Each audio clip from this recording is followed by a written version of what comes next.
जय श्री कृष्ण। राधे राधे। आइए सुनते हैं आज एकादशी पर गीता के 11वें अध्याय का महात्म। अर्जुन ने कहा, हे भगवान, मुझ पर कृपा करके अत्यंत गुप्त आध्यात्मिक विषयक वचन जो आपने कहे उनसे मेरा मोह दूर हो गया। हे कमल नेत्र, मैंने जीवों की उत्पत्ति और नाश का कारण और आपका अक्षय महात्म्य आपके मुखारविंद से विस्तार पूर्वक सुना। हे पुरुषोत्तम, हे परमेश्वर, आपने जैसा कि मेरी इच्छा है। हे योगेश्वर, हे मधुसूदन, आप यदि मुझे उसके देखने योग्य समझे तो आप अपना वह अव्यय रूप मुझे दिखाइए। श्री भगवान ने कहा, हे पार्थ, नाना प्रकार के, नाना वर्णों के और नाना आकारों के मेरे सत सहस्त्र सहस्त्र दिव्य रूपों को देख। हे भारत, तुम वसु, रुद्र, अश्विनी कुमार, मरुदगढ़ और पहले कभी न देखे थे ऐसे आश्चर्य देखो। हे गुणकेश, चराचर सहित यह जगत देखो तथा और जो कुछ देखना चाहो आप यहाँ मेरी देह में देख लो, परंतु इन नेत्रों से मुझे नहीं देख सकोगे, इसलिए मैं तुमको दिव्य नेत्र देता हूँ, उनसे मेरा दिव्य रूप देखो।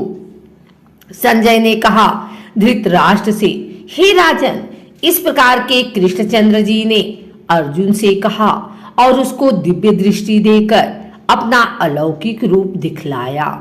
उस विश्व रूप के अनेक मुख नेत्र थे, उसमें अनेक सुंदर सुंदर आभूषण तथा दिव्य आयुध सुसज्जित थे।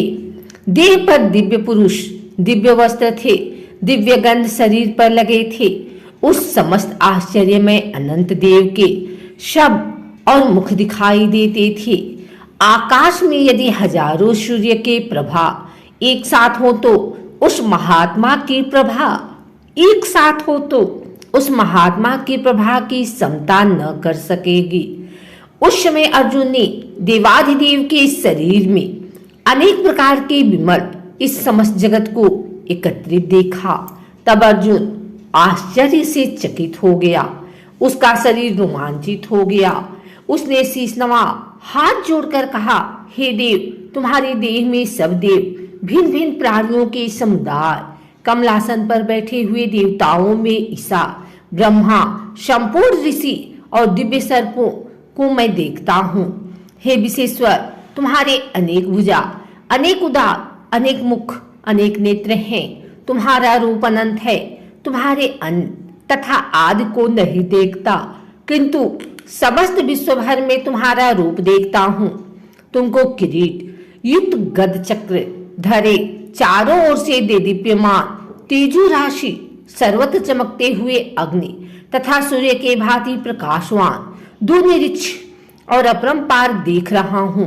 मेरे मत से तुम्हें ब्रह्मा जानने के वस्तु, विश्व की महान आधार, नित्य सनातन धर्म के रक्षक, पुराण पुरुषों, मैं आदि मध्य तथा अंत से रहित, अनंत शक्ति, अनंत भुजा, चंद्र सूर्य हैं। नेत्र जिसके कांतिमान अग्नि के सदृश मुख वाला, अपने तेज से संपूर्ण संसार को तपाते हुए देख रहा हूँ।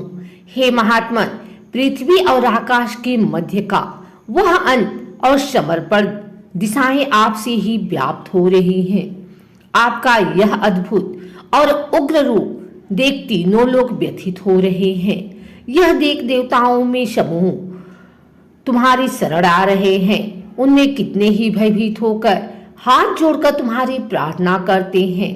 महर्षियों और सिद्धों का समूह शबाशित कहकर नाना प्रकार से तुम्हारी प्रशंसा कर रहा है।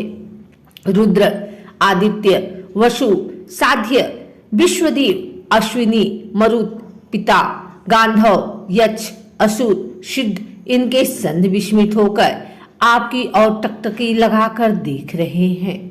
हे महाबाहों, अनेक नेत्र, अनेक बाहु, अनेक जांघ, अनेक पर, अनेक पीठ, कराल, दंत युक्त तुम्हारा वह विशाल रूप देखकर सब अत्यंत भयभीत हो रहे हैं। और मैं भी घबरा रहा हूँ। आकाश तब पहुँचते हुए प्रकाशमान, अनेक वर्षा से फैलाए हुए मुख के जलने वाले विशाल नेत्र युक्त तुमको देखकर हे विष्णु मेरा जी घबरा रहा है। मुझसे धैर्य धरा नहीं जाता और चित्त स्थिर नहीं होता। हे देवेश, हे जगन निवास, भयंकर दाढ़ों वाले और कालाग्नि के सदृश आपके मुखों को देखकर मुझे दिशाएं नहीं सूझती, मैं शांति नहीं पाता, अतएव मुझ पर दया करो। धृतराष्ट्र के दुर्योधनादि पुत्र अपने साथ राजाओं सहित और भीष्म, द्रोण और कर्ण तथा हमारी ओर के मुख्य योद्धा बड़ी बड़ी डालों से युक्त विकास आपके मुख में शीघ्रता से प्रवेश कर रहे हैं और उनमें कितने लोग आपके दांतों से दबकर ऐसे दिखाई देते मानो उनका शरीर चूर हो गया है। जैसे नदियों में अनेक जलधाराएं समुद्र की ओर बहती हैं, वैसे ही ये मनुष्य लोक के वीर आपके प्रज्वलित मुखों में प्रवेश कर रहे हैं। अग्नि में पत्ते जैसे गिरते हैं, ये सब लोग भी अपने नाश के लिए आपके मुख में बड़ी तेजी से प्रवेश कर रहे हैं। हे विष्णु, जलते हुए मुखों से चारों ओर से सब वीरों को निगलकर आप जीभ चाट रहे हैं। आपकी तीक्ष्ण प्रभाएं समस्त संसार को तेज व्याप्त कर तृप्त कर रही है। यह भयानक रूपधारी कौन है, यह मुझसे कहो। हे देवेंद्र, आपको नमस्कार है, मुझ पर प्रसन्न हो। हे जगतकर्ता आदि पुरुष, आपको जानने की मैं इच्छा रखता हूँ, क्योंकि आपकी यह प्रवृत्ति मेरे समझ में ही नहीं आती। श्री भगवान बोले, संसार का नाश करने वाला मैं उग्रकाल हूँ, समस्त जनों का संहार करने के लिए आया हूँ। तुम्हारे युद्ध न कर वीर जीवित न रह सकेंगे, अतएव तुम उठो, शत्रुओं का संहार करो, यश को लेकर इस समृद्धशाली राज्य का भोग करो। हे सवैव साचिन, उनको मैंने पहले ही मार रखा है, तुम केवल निमित्त मात्र ही हो जाओ। मेरे मारे हुए द्रोण, भीष्म, जयद्रथ, कर्ण और योद्धाओं को मारो, घबराओ मत, युद्ध करो, तुम संग्राम में शत्रुओं को जीतोगे। संजय ने कहा। इस प्रकार श्री कृष्ण जी के वचन सुन मुकुटधारी अर्जुन हाथ जोड़कर कंपित हुए और भयभीत हो साष्टांग प्रणाम कर नम्रता पूर्वक बोले, हे ऋषिकेश, आपके गुणगान करने से सब संसार प्रसन्न हो और प्रेम मग्न हो रहा है। राक्षस डरकर दिशाओं की ओर भागते हैं और सिद्ध आपको नमस्कार करते हैं, सो ठीक ही है। हे महात्मन, हे अनंत, हे देवादिदेव, हे जगन निवास, ब्रह्मा से भी श्रेष्ठ हो। आपको देवता क्यों न नमस्कार करें। व्यक्ति आप हो और अव्यक्त भी आप ही हो, तथा इन दोनों से परे अक्षर भी आप ही हो। अनंत रूप आप आदि देव हो, पुरातन पुरुष हो, विश्व के परम आधार हो, ज्ञाता हो और ज्ञेय हो। श्रेष्ठ स्थान आप हो, विश्व का विस्तार करने वाले आप हो। आप वायु, यम, अग्नि, वरुण, चंद्र, ब्रह्मा और ब्रह्मा जी के पिता भी हो। आपको नमस्कार है और फिर भी बार बार आप ही को नमस्कार है। हे सर्वस्वरूप, आप अनंत वीर्यवान तथा अतुल पराक्रमी हो, आप जगत में व्याप्त हो, इसलिए स्वरूप हो। तुम्हारी महिमा को न जानकर मैंने तुमको अपना मित्र मानकर हे कृष्ण, हे सखे ऐसा जो तिरस्कार से कहा हो, सो प्रमाद से अथवा स्नेह से हे अच्युत अप्रमेय रूप तुमसे इन बोलों को क्षमा मांगता हूँ, जो कि परिहास से विहार, सोने बैठने और भोजन के समय अकेले अथवा मित्रों के मध्य में तुम्हारा अपमान किया है। तुम इस अस्थावर जंगम रूप लोक के पिता, पूजन्य और महान गुरु हो। त्रिलोकी में भी तुम्हारे समान कोई नहीं है, तुमसे अधिक अतुल प्रभाव कहाँ से होगा। इसलिए स्तुत्य इस तुमसे सिर झुकाकर प्रणाम करके यही प्रार्थना करता हूँ कि मुझ पर कृपा करो। हे देव, जैसे पिता पुत्र के, मित्र मित्र के और प्रिय प्रिया के अपराध को क्षमा करता है, वैसे ही तुम मेरे अपराध को क्षमा करो। हे देव, पहले कभी नहीं देखा ऐसा आपका रूप देखकर प्रसन्न हूँ और भय से मेरा मन व्याकुल है, इसलिए वही पहला रूप मुझको दिखाओ। और हे देवेश, हे जगन निवास, आप प्रसन्न हो जाओ। हे सहस्त्रबाहु, हे विश्वमूर्ति, मैं फिर आपको वही किरीट गदा और हाथ में चक्र धारण किए देखना चाहता हूँ।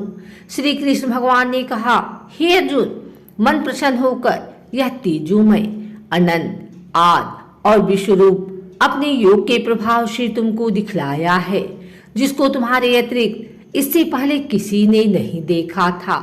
हे कौरवों में श्रेष्ठ, मनुष्य लोक में तुम्हारे सिवाय कोई वेदों के अध्ययन, दान, अग्नि, होमादि और घोर तप करके भी यह रूप धारण किया मुझको नहीं देख सकता। मेरा ऐसा भयानक रूप देखकर तुम व्याकुल और मूढ़ न हो, त्याग प्रसन्नचित होकर फिर तुम मेरा वही रूप देखो। संजय ने कहा। इतना कहकर श्री कृष्ण ने फिर चतुर्भुज रूप दिखलाया और सौम्य रूप धारण कर उस महात्मा ने अर्जुन को, जो भयभीत था, धीरज बधाया। अर्जुन ने कहा, हे जनार्दन, आपके सौम्य दिव्य मंगल रूप को देखकर अब मैं प्रसन्नचित हो स्वच्छता को प्राप्त हुआ। श्री कृष्ण जी बोले, हे अर्जुन, मेरा जो यह विश्व रूप के दर्शन की कांक्षा करते हैं, हे अर्जुन, जैसा रूप तुमने देखा ऐसा रूप को वेद, अध्ययन, तपदान व यज्ञ आदि कर्म द्वारा देखना भी असंभव है। हे अर्जुन, हे परतम, मेरा जो ऐसा विश्व रूप है, इसको मनुष्य अनन्य भक्ति द्वारा जान सकते हैं और तत्व ज्ञान द्वारा इसमें लीन हो सकते हैं। हे अर्जुन, जो कोई मनुष्य मेरी ही भक्ति के लिए कर्म करते हैं, मुझी को सर्वोत्तम मानते हैं, मेरी ही भक्ति रखते, सब सांसारिक संगों से मुख मोड़ चुके हैं, संपूर्ण प्राणी मात्र से बैर त्याग चुके हैं, वे ही मुझको प्राप्त हो सकते हैं। श्री नारायण जी बोले, हे लक्ष्मी, अब 11वें अध्याय का महात्म्य सुनो। तुंगभद्र नगर था, जिसके राजा का नाम सुखानंद था। वह श्री लक्ष्मी नारायण की सेवा करता था। वहां एक ब्राह्मण, बड़ा धन पात्र विद्वान पंडित रहता था। उस ब्राह्मण का नियम था, नित्य गीता जी के 11वें अध्याय का पाठ करता था और पाठ भी नित्य श्रवण करता था। ऐसी ही सेवा करते करते बहुत सा काल व्यतीत हुआ। एक दिन राजा घर को गया। उस दिन बहुत अतीत देशांतर फिरते फिरते उस नगर में आए अतीतों ने राजा से कोई जगह मांगी। राजा ने बड़ी हवेली खुलवाई। वहां अतिथि उतरे। अतिथि बड़े प्रसन्न हुए। अमृत बोले, राजा मित्र उनके दर्शन को गया। राजा का बेटा भी साथ ही था, कई मंत्री भी साथ थे। राजा का पुत्र खेलने लगा। वहां एक प्रेत रहता था। उस प्रेत ने राजा के बेटे को मार डाला। चाकरों ने राजा को खबर की। राजा यद्यपि सेवा करता, कथा श्रवण करता था, परंतु पुत्र के मोह से राजा के मन में दुर्बुद्धि आ गई थी। राजा बोला, हे संत जी, आपका दर्शन हमको बहुत फला है। एक पुत्र था, सो भी प्रेत ने मार दिया। तब ब्राह्मण ने कहा, हे राजा जी, चलो देखें कहाँ है तेरा पुत्र। राजा, ब्राह्मण, महन सभी वहां आए जहां राजकुमार मरा पड़ा था। तब ब्राह्मण ने कहा, अरे प्रेत, इस लड़के पर कृपा दृष्टि कर, जो यह लड़का जी उठे। मैं तुझसे गीता जी के 11वें अध्याय का पाठ सुनाता हूँ, तू श्रवण कर, इससे तेरा कल्याण होगा। अब तू अपने पिछले जन्म की बात कह। तब प्रेत बोला, मैं पिछले जन्म में ब्राह्मण था, इस ग्राम के बाहर हल जोतता था। वहां एक दुर्बल विप्र आया था, सो एक खेत में गिर पड़ा। उसके अंग के रुधिर निकला। एक चील ने उसका मांस नोच खाया। मैं बैठे देखता था। मेरे मन में दया न आई जो इस विप्र को छुड़ा दूं। इतने में एक और पंडित आया। उसने यह देखा, मुझे कहा, अरे हल जोतने वाले विप्र, तेरे कर्म चांडाल के हैं। निर्दयी, तेरे खेत के पास विप्र का मांस चील तोड़ तोड़ कर खाती है और तू देखता रह, छुड़ाता नहीं। सो मेरे श्राप से तू प्रेत योनि पावेगा। तब मैंने उसके चरण पकड़कर कहा कि मेरा उद्धार कैसे होगा। तब पंडित ने कहा, जब तुझको कोई गीता जी के 11वें अध्याय का पाठ सुनाएगा तब तेरा उद्धार होगा। प्रेत अपनी कथा कह चुका। तब विप्र ने राजा से पूछा। राजा ने कहा, इसका उद्धार कीजिए और मेरे पुत्र को जीवित करें। तब विप्र ने गीता जी के 11वें अध्याय का पाठ किया और प्रेत पर जल छिड़का। तत्पर प्रेत के देह से छूटकर देह नहीं पाई। राजा का पुत्र सावधान हुआ। प्रेत श्याम सुंदर चतुर्भुज रूप होकर खड़ा हो गया। स्वर्ग से विमान आया, उनमें चला गया। राजा का पुत्र भी गीता जी के 11वें अध्याय का पाठ सुनने से श्री नारायण जी परायण हुआ। वह भी विमान में बैठकर बैकुंठ गया। तब उस ब्राह्मण से राजा ने गीता जी के 11वें अध्याय का पाठ श्रवण किया। मन में कहा, पुत्र पुत्री कोई नहीं, विरक्त होकर गीता जी का पाठ कर तुलसी में जल डाला करे। इस प्रकार राजा भी परम गति का अधिकारी हुआ।